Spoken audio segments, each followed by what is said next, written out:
नमस्कार मंडळी, मी आनंद पाटील। आज आपण या व्हिडिओमध्ये प्रतापगड या गडाबद्दल थोडक्यात माहिती ऐकणार आहोत। प्रतापगड हा किल्ला सातारा जिल्हा आणि रायगड जिल्हा या दोन जिल्ह्यांच्या सीमेवर आहे। इसवी सन 1656 मध्ये हा किल्ला शिवरायांनी बांधून पूर्ण केला। या किल्ल्याची उंची समुद्र सपाटीपासून 3543 फूट एवढी आहे। मुंबईवरून जाताना पोलादपूर येथून महाराजांच्या मूर्तीला नमन करून प्रतापगडच्या दिशेने निघालो। या व्हिडिओमध्ये मी तुम्हाला केदारेश्वर मंदिर, भवानी माता मंदिर, कडेलोट पॉइंट, चोर दरवाजा, रायगड सातारा जिल्ह्याची सीमा, महाराजांचा पुतळा हे सर्व काही दाखवणार आहे। तसेच या किल्ल्याची माहितीही सांगणार आहे। तरी तुम्ही हा व्हिडिओ पूर्ण बघा। चला तर मग निघूया किल्ले प्रतापगड। प्रतापगडच्या कमानीमधून आत गेल्यावर आपल्याला एक पदरी रस्ता लागतो। कमानीपासून 4 ते 5 किलोमीटर गेल्यावर आपण प्रतापगडच्या पायथ्याशी पोहोचतो। रस्त्यातून जाताना गडावरचा पहिला बुरुज पाहायला मिळतो। प्रतापगड हा खाजगी किल्ला आहे। शिवरायांचे 13वे वंशज जे सातारा संस्थानचे छत्रपती उदयनराजे भोसले हा त्यांच्या मालकीचा आहे। प्रतापगड बुरुज जवळचा रस्ता 1957 रोजी भारताचे पहिले पंतप्रधान जवाहरलाल नेहरू गडावर आले त्यावेळी नव्याने बांधण्यात आला। त्या अगोदर आपल्याला समोर दिसणारी गुहा आहे ती इथपर्यंत होती, पण रस्ता नव्याने बांधल्यामुळे ती तोडण्यात आली। शिवरायांच्या आज्ञेनुसार मोरोपंत त्र्यंबक पिंगले यांच्या देखरेखीखाली प्रतापगडाचे बांधकाम इसवी सन 1656 रोजी पूर्ण झाले। या किल्ल्याच्या पायथ्यापासून ते महादरवाजापर्यंत जायला 95 पायऱ्या लागतात। या किल्ल्याला पहिले ढोरप्याचा किल्ला असेही बोलायचे, का तर इथे पहिले गुरढोरं चढण्यासाठी येत असत। पण नंतर 10 नोव्हेंबर 1656 रोजी शिवरायांनी गडाच्या खाली 32 दातांचा बोकड म्हणजेच अफजल खान यांचा कोथला काढून प्रताप केला, म्हणून या किल्ल्याला प्रतापगड असे नाव ठेवण्यात आले। महादरवाजाच्या बुरुजावर आपल्याला जंग्या पाहायला मिळतात। या जंग्यांचा उपयोग जर हल्ला झाला तर त्यातून गरम तेल किंवा बाणाचा मारा शत्रूवर करता येत असत। थोड्या वेळ पायऱ्या चढल्यावर आपल्याला समोर गोमुखी दरवाजा लागतो। दरवाजाच्या आतमध्ये डाव्या बाजूला मशाल पेटवण्यासाठी जागा आणि उजव्या बाजूला एक 650 किलोची तोफ पाहायला मिळते। ही तोफ पहिले समोर दिसणाऱ्या बुरुजाजवळ होती, पण बुरुजाचं कामकाज चालू असल्यामुळे आता ती इथे ठेवण्यात आलेली आहे। शिवरायांच्या काळापासून इथला दरवाजा हा सूर्योदयाला उघडतो आणि सूर्यास्तवेळी बंद होतो। ती परंपरा अजूनही चालू आहे। महादरवाजा समोरून दिसणारा बुरुज आपण शिवरायांवर आधारित एखादा सिनेमा नाहीतर इतिहासातील पुस्तकाच्या पानावर पाहतो। थोडा अंतर चालत गेलो असता फुटलेल्या अवस्थेत 2 जातन पाहायला मिळतात। पूर्वीच्या वेळी यामध्ये धान्य दळले जायचे।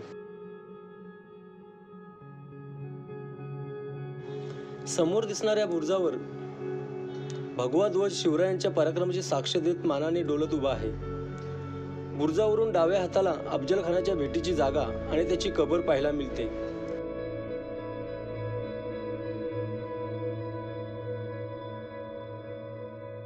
याच जागेवर शिवरायांनी 32 दातांचा बोकड 2 मिनिटात फाडला होता आणि त्याच जागेवर त्यांची कबर बांधून हे दाखवले की स्वराज्यावर जो कोणीही चालून येईल त्याला या मातीतच गाडला जाईल। महादरवाजा समोरून बालेक किल्ल्यावर जाताना आपल्याला पालखी दरवाजा दिसतो। पालखी दरवाजा हा शिवकालीन राजमार्ग होता। त्यावेळी सामान्य लोक आणि राजे यांचा मार्ग हा वेगळा होता। सध्याच्या स्थितीला पालखी मार्ग हा बंद आहे। थोडा वेळ पायऱ्या चढल्यावर उजव्या हाताला एक पाण्याचा तलाव दिसतो।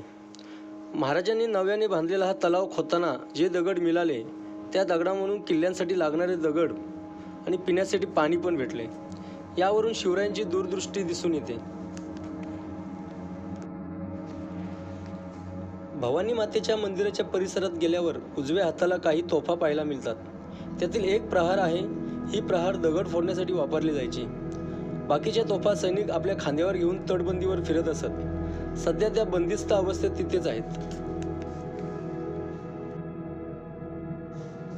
मंदिराच्या आत गेल्यावर एक तलवार दिसते। ही तलवार शिवरायांचे सेनापती सरनोबत हंबीरराव मोहिते यांची आहे। निरखून पाहिल्यावर त्या तलवारीवर 6 स्टार दिसतात। एक स्टार म्हणजे 100 सैनिक मारले, म्हणजेच या युद्धात एकट्या हंबीररावांनी 600 मुघल कापले, म्हणून तलवारीवर 6 स्टार दिसत आहेत। मंदिराच्या गाभाऱ्यात तुळजाभवानी आईची मूर्ती पाहायला मिळते। ही मूर्ती महाराजांनी नेपाळमधील गंडकी नदीतून शालिग्राम शिला आणून बंबाजी नाईक पानसरे या मूर्तिकाराकडून बनवून घेतली। मूर्तीच्या समोर एक स्फटिकाचा शिवलिंग आहे, जे महाराज स्वारीवर जाताना सोबत घेऊन जायचे. मंदिराच्या बाजूला हस्तकला केंद्र आहे. शिवकालातील काही वस्तू पाहायला मिळतात. तिथूनच पुढे भवानी तलाव लागतो.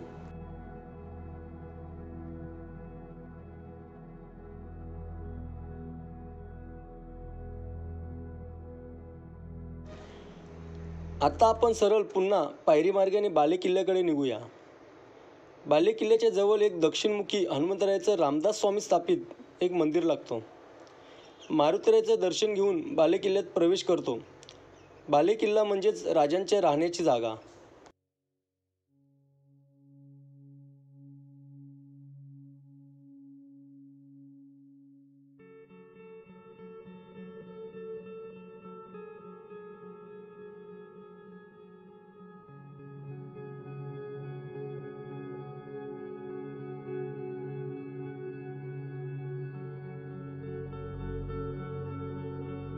केदारेश्वर मंदिरासमोर दरबाराची जागा पाहायला मिळते. याच दरबाराजवळ नवीन सैन्य भरती करताना त्यांना पहिले केदारेश्वराची शपथ दिली जायची. केदारेश्वर मंदिर. या मंदिराच्या जागेवर भवानी मातेचं मंदिर बांधायचं होतं, पण मोरोपंत पिंगळे यांना मंदिराचं बांधकाम करत असताना इथे एक स्वयंभू शिवलिंग मिळालं, म्हणून ते केदारेश्वराचं मंदिर बांधण्यात आलं.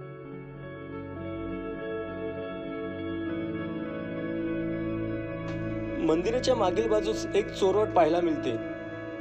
यवनांच्या हल्ल्यात जर बाले किल्ला गेला तर आपले मावळे या चोरवाटेतून खाली जाऊन पुन्हा महादरवाजाजवळ येऊन युद्ध करत असत. हा महाराजांच्या गनिमी काव्याचा एक भाग होता.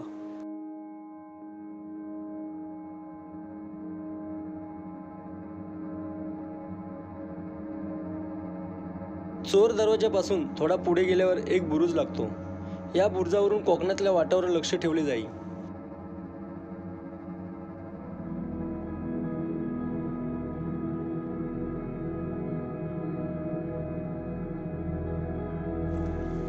त्याच वाटेने पुढे गेल्यावर तटबंदीला लागलेली घरे पाहायला मिळतात. इथले स्थानिक सांगतात की आमच्या मागील 13 पिढ्या या किल्ल्यावर राहत आहेत. पुढे सातारा जिल्हा आणि रायगड जिल्ह्याची हद्द पाहूया.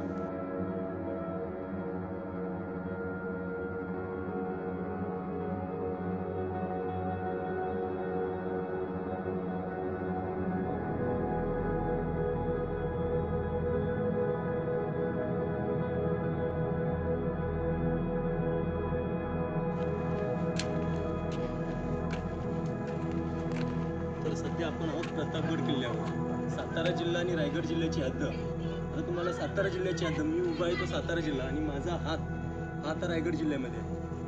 हा सातारा जिल्हा आणि हा रायगड जिल्हा. आपल्याला सीमा रायगड जिल्हा आणि सातारा जिल्ह्याची सीमा ही प्रतापगडावर पाहायला मिळते. चला आता आपण पुढे कडेलोट पॉईंट बघूया.